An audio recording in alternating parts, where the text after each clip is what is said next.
बाहेर छान पाऊस पडत आहे तर चटपटीत खाण्याची इच्छा झाली तर आपण मसाला पापड बनवू शकता घरच्या घरी। त्याच्यासाठी आपण हे घेतलेले आहेत तळून पापड आणि हे घेतलेले आहे बारीक शेव आणि हा घेतलेला आहे चाट मसाला आणि मिरची पावडर घेतलेली आहे। याच्या जागेवर तुम्ही कांदा लसूण मसाला ही घेऊ शकता आणि हा आहे बारीक चिरलेला कांदा टोमॅटो आणि कोथिंबीर। चला तर मग आपण बनवूयात घरच्या घरी मसाला पापड। त्याच्यावर अगोदर आपण घालूयात असा कांदा, नंतर आपण ही बारीक शेव घालू,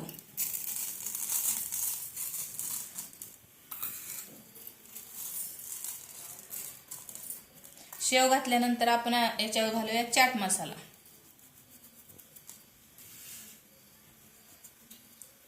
आणि तुम्हाला तिखट आवडत असेल तरच तुम्ही घालू शकता, हे नाही घातला तरी चालेल। नंतर थोडीशी शेव